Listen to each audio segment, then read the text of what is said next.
네, 여러분 안녕하세요. 고용보험법을 담당하는 이근명입니다. 그러니까 여러분이 공부를 하시면서요. 지금 시간이 굉장히 이렇게 좀 촉박한 사이인 거 아닙니까? 그러다 보니까요. 우리가 고용보험법 중에서 꼭 시험에 나올 만한 부분을 좀 집중적으로 한번 여러분한테 한번 부각을 시키고요. 또 그리고 의외로 생각보다 좀 암기할 게 좀 있거든요. 그 암기할 게 좀 되다 보니까요. 너무 많은 거를 여러분한테 설명을 드리면은 되게 악영향이 될 수가 있어요. 그래서 꼭 필요한 거 위주로 뭐 이러이러한 부분을 하셔야 된다. 뭐 이렇게 여러분한테 설명을 좀 드리면서요. 그러면서 고용보험법의 주요 내용 골자를 여러분과 같이 한번 공부를 해보도록 합니다. 그래서 본론에 들어가기 전에 뭐 잠깐 얘기를 드리면요. 우리가 고용관계가 사회적으로 전부 불안한 그런 요소가 굉장히 많다. 그러다 보니까 어떻게 하냐면요. 국가가 주도적인 역할을 해서 뭔가 어떤 앞으로 벌어질 어떤 실업이라든지 이런 거에 대해서 대비하고 또 각종 교육을 실시하게끔 하고요. 또 실업에 어떤 당한 사람에 대해서는 거기에 합당하게 생활할 수 있는 일자리를 구할 동안까지 생활할 수 있는 급여를 지급하고 뭐 이런 내용들을 주 골자로 하고 있는 게 바로 여기 나와 있는 고용보험법의 내용이라는 거죠. 이제 그러면서 교재에 있는 내용, 중요한 내용을 하나씩 한번 정리를 한번 해봅니다. 그래서 가장 먼저 나왔냐면요. 이 법의 재정 목적이 뭐다 하는 게 가장 먼저 나왔어요. 근데 이런 거는 우리가 고용보험법뿐만 아니라 다른 법들도 그 법의 일조에서 그 법을 제정한 목적이 뭔가 이게 나왔다는 거 아닙니까? 그래서 이 목적을 보게 되면 뭐냐면요. 고용보험법이 추구하고자 하는 방향 또 그 내용 이런 따위를 여기서 설명해 놨다는 거 아닙니까? 그래서 뭐라고 나왔죠? 이 법의 목적 중에서도 내용과 관련되는 내용들은 뭐였냐면요. 이런 내용을 우리가 여러분과 같이 공부한다는 거 아닙니까? 실업의 예방 이런 얘기가 있었죠. 실업의 예방. 아직 실업자가 발생은 안 했지만 사회가 날로 복잡해지고 어떤 경제 구조라든지 경제 상황의 변화가 크다 보니까요. 언제 실업자가 될 수가 있을 수도 있어요. 뭐 여러분이라든 누구든 될 수가 있어요. 그러다 보니까 실업을 예방을 한다. 아직 벌어지진 않았지만 앞으로 일어날 거에 대해서 대비를 한다는 거 아닙니까? 그리고 뭐냐면요. 그것뿐만 아니라 고용을 촉진한다. 자꾸 뭐 일자리를 만들게끔 하고 또 고용이 일어나도록 촉진한다. 그리고 그 다음에 어떤 얘기가 있냐면요. 실업을 예방하고 고용을 촉진한다. 그러기 위해서 뭐를 하냐면요. 근로자의 직업 능력 개발과 향상을 깨운다고 한 거 아닙니까? 근로자의 직업 능력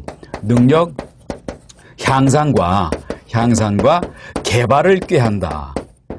근로자한테 꾸준히 직업 능력 향상할 수 있는 그런 어떤 프로그램에 의해서 교육을 시킨다. 내가 이 직장에서 끝나더라도 다른 직장으로 가서 근무할 수가 있게 한다. 이런 내용들을 여기서 담고 있다는 거 아닙니까? 그러면서 뭐냐면요. 어떤 직업 소개 기능 등도 강화하면서 조금 더 나가서 한번 예를 들면 어떤 얘기냐면요. 근데 여기까지는 지금 뭔가 예방적 차원이 컸었잖아요. 그런데 이제 실업자가 발생한 다음에는 거기에 합당한 조치가 있어야 될 거 아닙니까? 그래서 뭐냐면요. 만약 실업이 발생한 경우에 어떤 얘기를 했냐면요. 어떤 생활에 필요한 급여를 실시한다는 얘기 했잖아요. 생활에 필요한 급여를 실시한다. 지금 한번 이렇게 여러분 생각해 봅니다.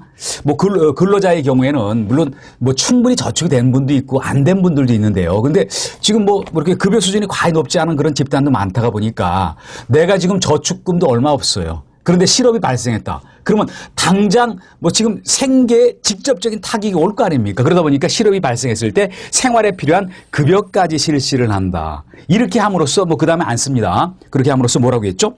생활 안정과 구직 활동을 촉진한다.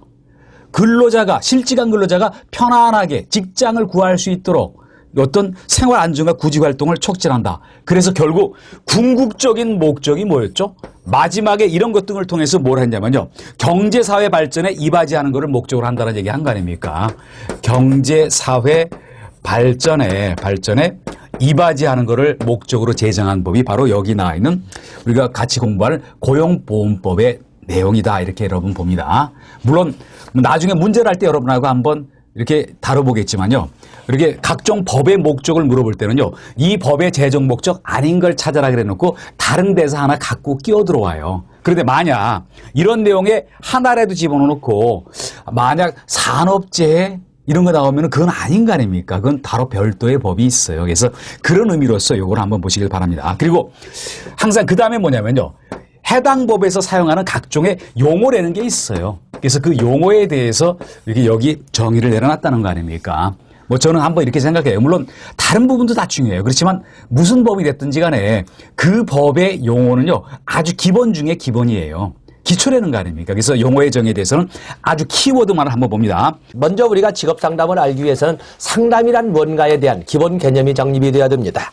우리가 상담이라고 하는 것은 상담자와 내담자가 서로 만나서 주로 대화의 방법을 통해서 내담자의 문제 해결에 도움을 제공하는 활동을 보통 우리가 상담이라고 합니다.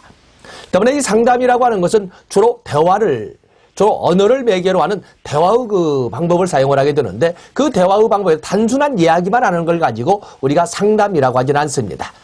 다시 말해서 상담이라고 하는 것은 전문가의 활동에 의해서 이루어지는 전문 영역인 것이지 단순 일반인들의 대화를 상담이라고 하는 것은 아닌 겁니다.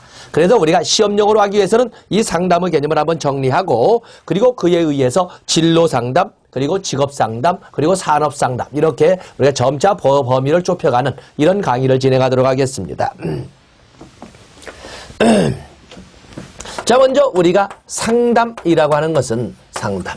자, 상담은 간단하게 이렇게 상담의 개념이라는 것은 상담자와 내담자,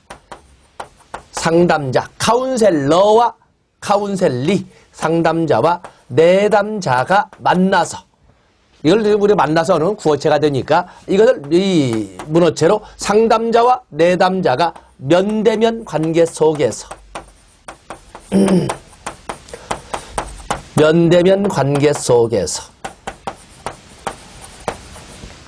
주로 언어를 매개로 하여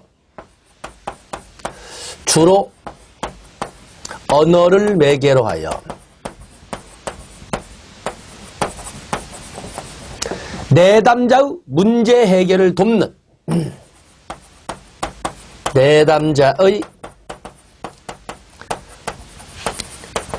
문제 해결을 돕는 전문가의 활동, 전문적 활동을 이렇게 상담이라고 하는 겁니다.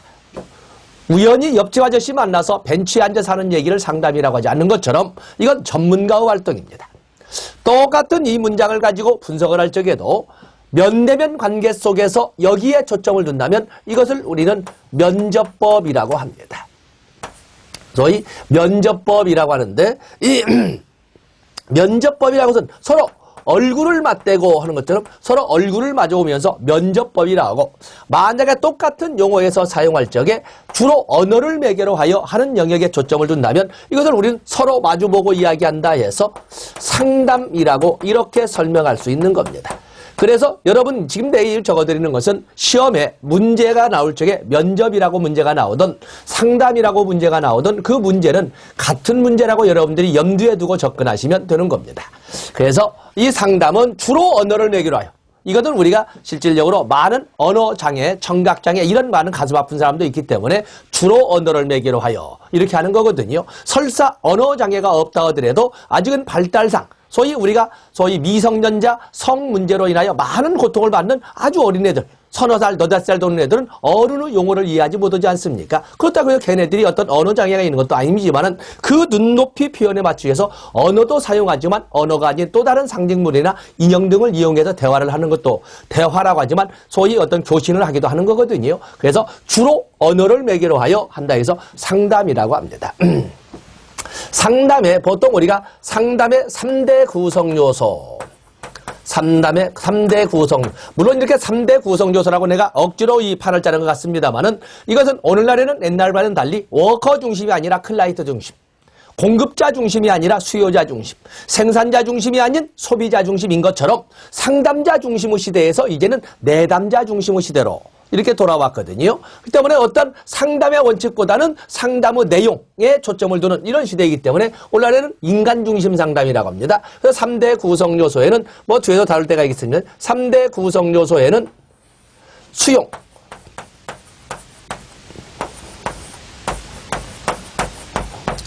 공감적이 그리고 일치 이렇게 보통 세 가지를 들고 있습니다. 물론 이 내용을 주장한 사람은 1940년에 인간 중심 상담 또는 내담자 중심의 상담 또는 비지시적 상담을 주장했던 로저스에 의해서 제시한 용어가 되겠습니다만은 수용이라고 하는 것은 내담자의 그 안타까운 마음을 무조건